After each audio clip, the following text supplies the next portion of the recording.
Yeah, I just want to get a little clarity on North and Ought. I wanted to see if you had explained that once you get past the level 9, or the ninth plane, you get into Ought. And things on that, beyond that, don't deal in relativity, like things prior to that. And I want to know how do things exist, for lack of a better word, in Ought without being relative. Well, you gotta repeat what you said to get to an answer. You said once it is past North and Ought. So it can't exist in Ought or North. If it's past North and Ought, then it gets into 9, where things are not relative because things don't relate or interact by their variances or differences. Whereas all, there's no variance or differences. In order for you to have relativity, you must have things relating one to the other. As long as we are beneath 9, whether it be in 8, which comes at 4 and 4, where the spirit, where mental and spiritual become one, or on down. And then remember, you have the lower, they go to the 9th chamber, which is beneath, which starts another level of intercourse. The lower is the physical, and the higher, of course, becomes the spiritual. When you get to the 9th point, then you don't have any more related figures. This is why they say 10. When they say 10, they're saying 1 all over again. They started from the beginning, because the cipher, we know, is valueless or worthless or sumless. You follow? So when you get past 8, you get past 4 and 4, that's Ought and North. And then when you get to 9, there's no relativity. There's nothing that relates. You follow? Everything just is. Okay?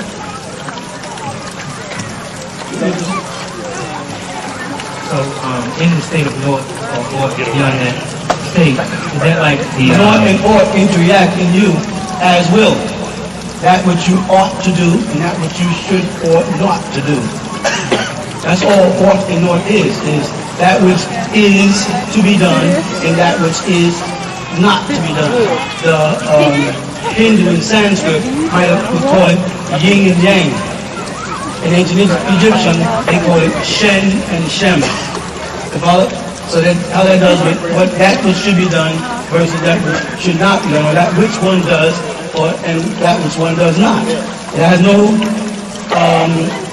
relationship to good and evil, or bad and good, as we would say, or right and wrong. This has to do because let's say evil to same time worship is not evil. So in that case, our North becomes their Ought. If I can go in a vicious circle of who's right and who's wrong. So they make things at that point beyond, I don't know, it's kind of... Because things. You see, every time you reach that level, now you got to say things. And things are determined by differentiation, sum, density, weight, space, time. When you get to that point, there's no more things.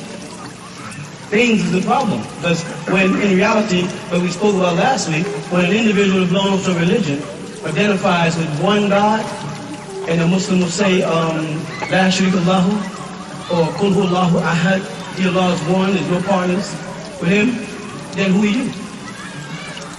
Then you become the second part, the person that's there to make the statement, there's one God. So if we all say, no, there's no pantheism or there's no moralization in gods, there's only one God. The next question to that person is, are you that God? And they say no, then say, then what part do you play in it? If the whole universe is unified under God as God, and you're not God, then aren't you the second part? And doesn't that therefore take away from what you refer to as the divine union of God, or the tawheed of God, or the oneness of God, by virtue of the fact that you're here to declare Allah's oneness? When you say Allahu Samad, or that He is absolute in some translations and self-sustaining and self-sufficient in others, you know, if you do that, be self-sufficient from what? And what does He subsist on? And what is it that why is it necessary for Him to become self-sufficient? I'm saying that because when you get past that 9, there's no more things. Because the first thing would be God. And that's what every Muslim, Christian, and Jew would say. The first thing in existence would have to be God, the one Almighty God. Correct? Or Allahu Ahad. They'll know Allah is one. Or in the Hebrew they say Elohim Ahad. Then there's nine. In this case they're going Elohim plural is Ahad. One group of Elohims. But it keeps going back to that same principle. And I'm saying, how do you differentiate God as one if you're not here to say God is one? And if you're here to say God is one, then you're the second part or person here making the statement. You're the one responsible for the duality by virtue of the fact that you find it necessary to say God is one. You follow what I'm saying? It's a very tricky thing. Go ahead. I don't, for lack of a better word, think these were things, but say beyond. Say it again. I'm trying to say, for lack of a better word, I'm going to say things. Oh, okay. Okay. For lack of a better word, things beyond that state, the ninth state. Now what you want me to do is you want me to play a game with you. You want me to go into an area where you don't have the proper question and give you a proper answer. So you're saying, for lack of a better word, beyond those things where things are, now you're going to expect me to add the missing pieces to your puzzle. I don't have a word? Neither do I, because there is no words for it, because the word becomes flesh the moment it's spoken.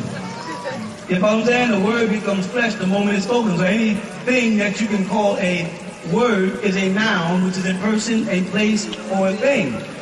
And that's the realm in which I told you you're all trapped in. And if you can think outside of it, then you're really outside looking out inward, and you're looking from an outtellect. Let me explain that. An intellect is things that we hear, all discuss, communicate back and forth, inscribe. That's intellect. Once I and you can agree on what is this in your hand, and I agree with you that's a microphone, that becomes referred to as common sense. Now there's things going on outside of our vision. There's things that, let's say, the astronomers are still trying to find out about outside there. Things around them, they pretty well have that under control. Things inside the Earth's atmosphere or inside the spheres, they pretty well have those things figured out. That's the intellect. Those things from the outside that they don't or cannot and have not discovered or uncovered, right, or figured out is called outtellect. That's the last point of reason to say it's out of my lectability. It's outside of it. So you say, now, I'm going to talk to you about something outside of my lectability. And I'm going to say, well, I'm going to have to use words that are from intellect. And that's going to cause more confusion. You're going to keep going around because you're on your way to the rim of space where you become an intellectual being and not stay within this realm under his rule as an intellectual being. So we can approach the question as long as you're not asking me to give you intellectual dialogue about intellectual outformation. You follow? Go ahead, try again then. Oh, when you say suppose, you're asking me to have faith. Suppose I'm going to go, okay, so I got to have faith with him. So can I look at the words? Yeah. That's what I'm trying to say. Words. It's very difficult for everybody, because now you got everybody wondering what you want to say. At least express it the best way you know how. And I'll try to express it back the best way I know how. When you first explained to us about things being before hydrogen being in the core, and then first recognizing that as non-existence, and now it being a part of existence because they identified it Right. and made it known to exist. Living identity. Right. And you also explained to us that there are sub atoms or particles that exist beyond the core. Outlet, right. Outlet, which makes it, in a sense, the non-existence of what was thought to exist. The non-existent of non-existent. To those, it's non-existent to those who can't see them. Right. Okay. And my first question about Norton Art was thinking about, which you already answered, I guess, about how those things that are not relative exist in a state that doesn't have, that's before a core, in other words. That's what I was thinking. Okay. Because the moment you said state, we had another problem. but I grasp where you're going.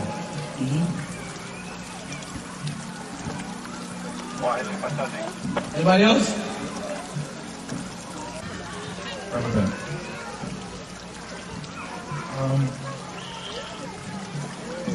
We've been given in the books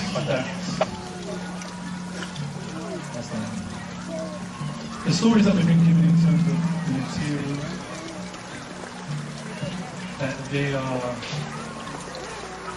for lack of a better word, they're a lot more advanced than us. But when you read about some of the things that they've done in their emotional states, in terms of when you see Asset and Ray, she wanted information, she wanted the magic word from Ray.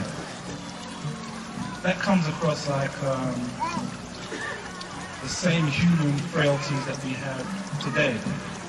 Not necessity? Sorry? And not necessity? What do you mean by that, not necessity? If Amun-Re had a sacred word, it opened doorways to help, correct? By me wanting it. And because as a female in that school, I'm not entitled to it. If I figure out a way to get it as a necessity to pass on to other women for that same thing, that still comes across as human frailty. But if she wasn't supposed to have it? By men. By men. We must hold this to keep her down. We must keep the secrets in the lodge under the symbol of a two-ball cane to keep the female down, because we can't admit to the world that she is God and we're not, because we are in control now. And if we ever let go of control, she'll take control, and we won't know whether she's going to get revenge for the way we treated her all these years as a mother gave birth, because woman is being put in a position where she's being ignored for her ultimate. Or let's go back to Christianity. Mary is being ignored, and Christ is given the credit. And according to the Bible, Mary delivered Christ. So without Mary, there'd be no Christ. But in Christianity, and only in the Catholic faith, they even lean toward giving her an influence of any respect. But in other churches, Mary is just the mother of God. Should women feel that we are betraying her, underplaying her? You know what I'm saying? And is it wrong if she seeks to overthrow us? Would that be a human frailty, because she said, looking at the condition of the world in the hands of men, and they have their secret, we must get this secret so we can take over. Is that wrong? No, it isn't. I'm wondering. Okay, I'm with you. I think the problem is, let me go back further. I think the problem is when you hear the word Neteru, or Neterat, or Anunnaki, as human beings, you're forgetting that you're a God man also. And are the human weaknesses a symbol of God's weaknesses because God has put his spirit in man? Does that mean, by virtue of the fact that man is a physical manifestation of the Word becoming flesh, an incarnation of a part of God with the Spirit of God moving through him, when any one man does evil, is God condemned as being evil because of that man's weakness? Or is it a title like boss and lord and captain and chief that is bestowed on individuals because they have rank over others? By that I mean, Osiris or Osiris was a deity of the upper or lower world. Upper or lower world? Lower world. So Osiris was sent to the underworld, not the upper world initially. Correct? Amun-Ra raised from the underworld, from Tulun, primordial life, which is a female, or in the egg, as they call it, which is symbolic of the sun, or as they say, the bright morning star in the Bible, right? Raised out of the east and traveled the skies and became the God of the sky. Thus we put God in heaven and say, Our Father who art in heaven. which in a sense says, our Father who is not on earth. Or there'd be no reason to say, our Father who art in heaven. The very statement, our Father who art in heaven, if he is omnipresent, means that he must have been on earth and has now gone to the heavens. Or if he's only in heaven and never been to earth, then he's not omnipresent and not everywhere and in everything at every time. So when they say, so God so loved the world, that he, sent his, so a portion of him is sent as his, to carry his word of salvation and grace into the world. And if Jesus, and Jesus did, at one time become the very Thomas that he talked about, the doubting Thomas. Because at one point he said, what? My God, why hast thou? And the word forsaken. When you ask God Almighty why, he already fell beneath God's level. Man, beast, says to God, why? But God can't ask God why he does a thing, because as God would already know why God does everything. So when Jesus was in that state, and he said, Eli, Eli, lama sabachthani, or my God, Eli, or Eli, Eli, my God, why? Hear that? Why? Then move on to the next statement. Have thou left? Forsaking, the word there in the Hebrew is left me there, or departed from me. Why have thou left me? At that state, God, who was once word, logos, who now was flesh, solid, became mortal. If for no other time in the life of Jesus, at that moment when he said, why, he was no more than another mortal. And when he questioned God as to God's decision to forsake him, was he as bad as when Thomas questioned him about the wounds in his hand in the upper room that rendered or gave Thomas the title Doubting Thomas? I'm going the route of Christianity because this is the Western world doctrine. And of course it came out of Egypt, and the same principles will apply to Osiris coming down the underworld, rising up, and his son coming to earth as Horus, and being challenged and tested by man, Satuk. You follow? It's the same principle. So the principle in terms of the Tamarind story, what I'm trying to get into my mind is that when you talk about the deities, you look at them. You do. That's Christianity. That's Judaism, and that's Islam. That's monotheistic beliefs.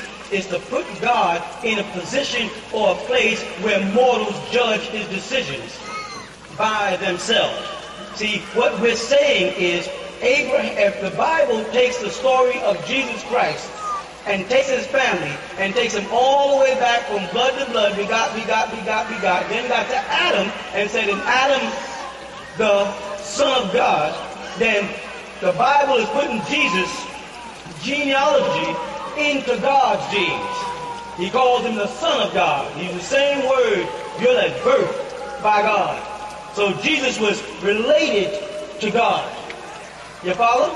So the things that God did, Jesus could do. The things that, Jesus did, God did. And that's why Jesus said, you'll even do greater works than I am not greater than he who I am my own accord can do. He was trying to tie in the relation. When you see me, you see. You follow what I'm saying?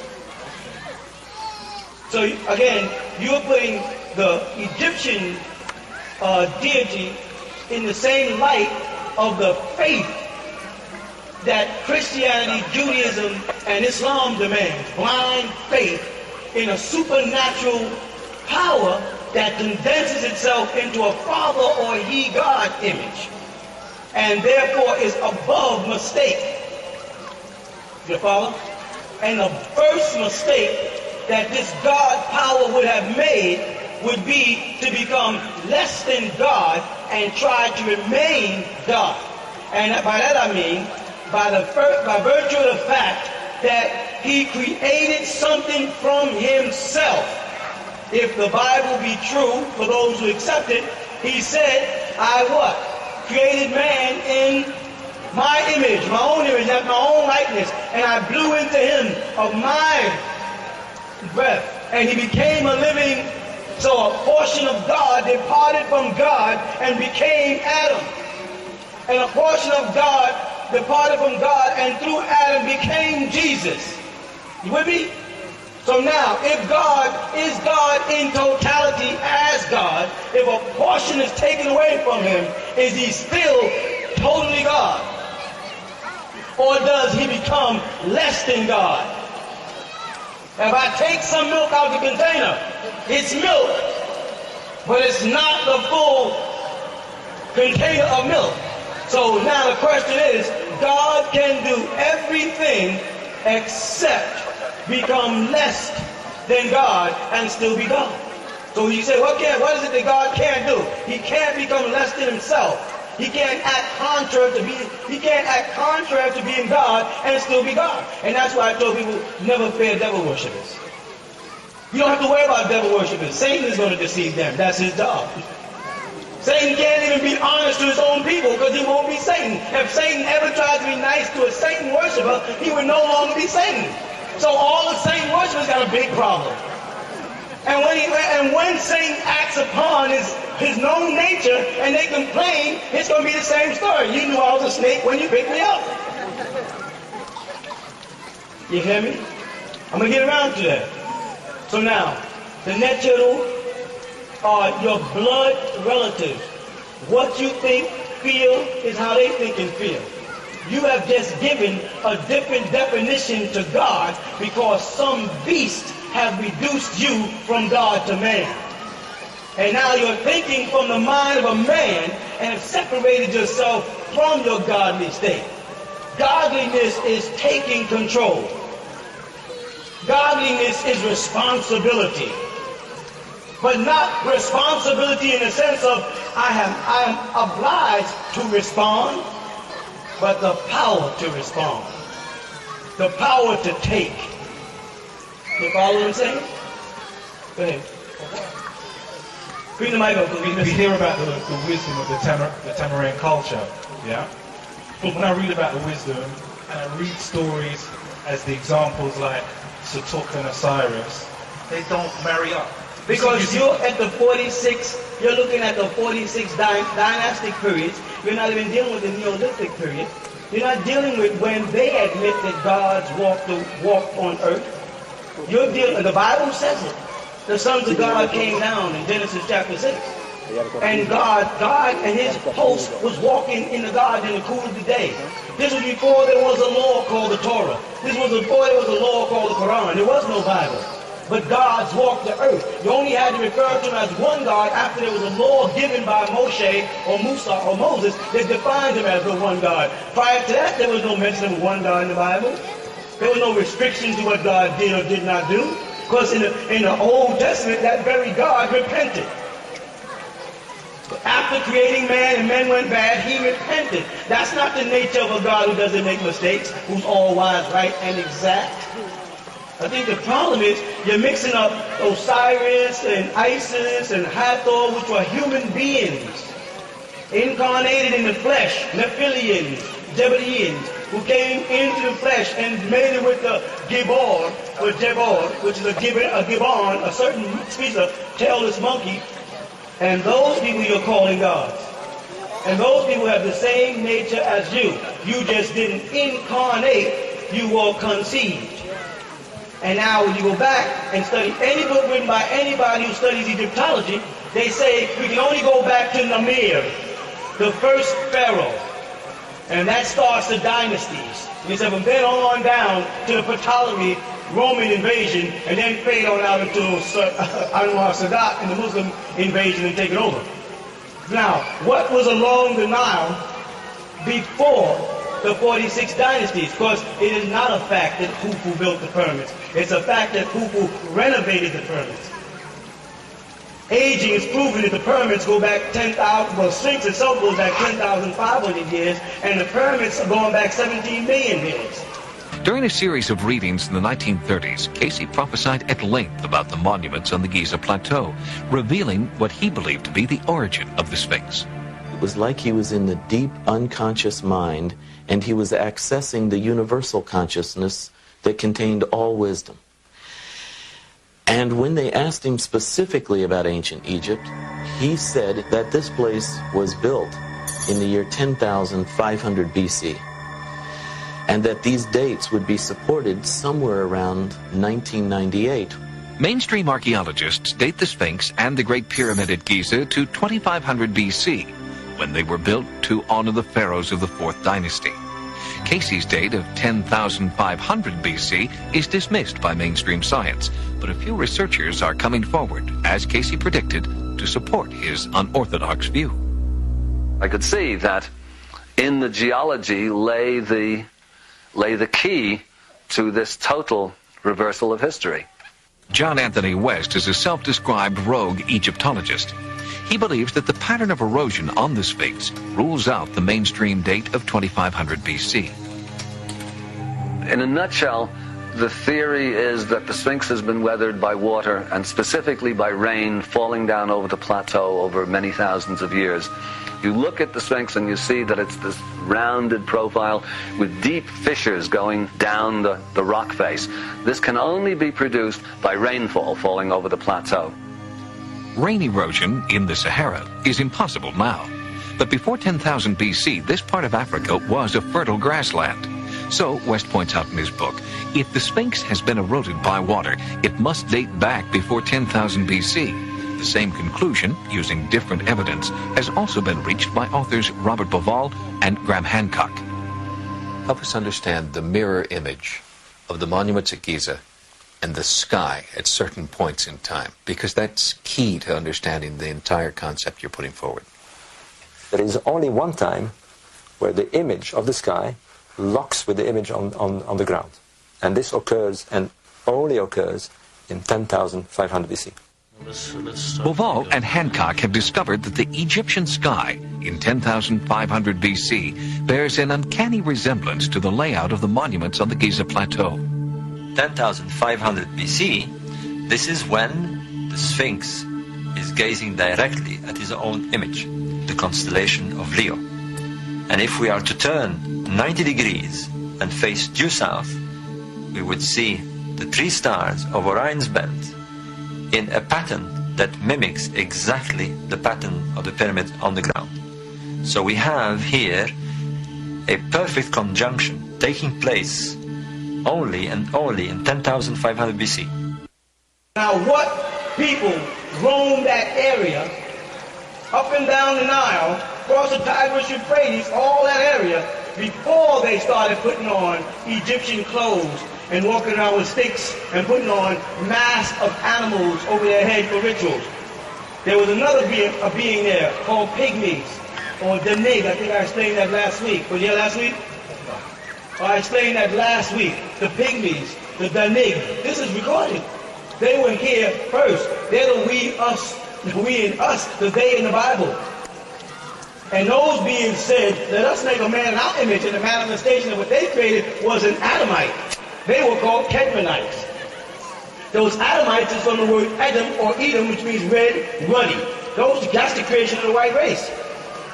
Or one of the branches of the white race, because people think the white race is one race. And there's a whole bunch there's 11 branches of the white race. And it was all created at different times. You follow? Yep. So you had gods who were walking the earth in Africa, who had contact with beings called Eluls, who hadn't even come to earth, that were communicating with them from mind to mind, the same way the Bible says. And Noah was minding his business, and a voice from heaven said, Noah. Same principle, that Muhammad was up in the cave, meditating and fasting, and someone came in the cave in the form of a power of light and said, Muhammad, Ikra. And Muhammad didn't stop and say, where are you coming from? Nor did it stop and say, God or whomever that is talking, where are you talking to me from? Or exactly how far away are you from me? And why am I able to hear you? What method is it, a cell phone? You may laugh, but to think that God didn't have a cell phone 4,000 years ago is again to belittle God. To think that God didn't have a television or video recorder. Because if you can figure it out, then it was in the mind of God. Because there's nothing in your mind that didn't come from God if your mind did come from God. I know mine did. So anything you have today, plain things, God already had in his mind. I was explaining that to someone yesterday. We talked about DNAs in God. And I was saying, well, man is studying DNAs. And DNAs are intelligent and thinking and changing and growing. Correct? Now let's reverse the psychology. Who was there first? Your chromosomes or you? The chromosome. So now let's ask the question. Is man studying chromosomes, or is chromosomes using man to study himself? A way to clone man out of existence by making such a perfect man that he'd no longer be a man. He would be merely a chromosome. Man's own destruction is within inside man's ability to think of his own destruction and to create destructive vessels and means in the form of weapons and emotions. So again, to get back to the question, we don't get too far. You're talking about a period of time when the gods had become men. There was thousands of years before that. Before, when Adam and Eve was in the garden, right? The trees had to grow in the garden before Adam and Eve got in the garden. And we can justify that because we have the 7-day creation. But then, as I said many times, when we get down to the element gold, and the Bible speaks of how good, God talks about how good the gold was in Ethiopia, and Adam and Eve wasn't in the garden of Ethiopia according to the Christian belief. Adam and Eve was over near the Tigris Euphrates. That's their biblical belief. That's where the Jehovah's Witnesses and all those groups were put in. So now, if God is incarnating man over in the Middle East, but making reference to the gold in Ethiopia, then God must have visited the gold in Ethiopia before he created man over in the East. And maybe that's why he said he put the man who he created in the East, because he originally created him in Ethiopia. And while there, he saw the gold was good. So if God looked down and saw the gold was good in Ethiopia while he was creating man, then the gold wasn't his. Because if it was his, he wouldn't have to make a differentiation between it being good or bad gold, because it's God's gold. And all of God's gold got to be good. Not only that, the Ethiopians must have had gold that was better than God's gold, because God said that gold is good. So the Jewish God had to come against the Ethiopian gods where the gold was good. And in that land of Ethiopia, where God must have created Adam and Eve and then put them eastward in the garden. You see, I'm going back to how it proves that people existed here before. And then how long does it take for gold to become gold? As the mysteries of Egypt intrigued you, the secrets of the pyramids, and the scientists that built them, well, now you can have these secrets. Now you can enter into ancient Egyptian order and learn who and what you are. Who built the pyramids? Why? Medicine, alchemy, the secrets of symbolism revealed to you. Enter the ancient Egyptian order now.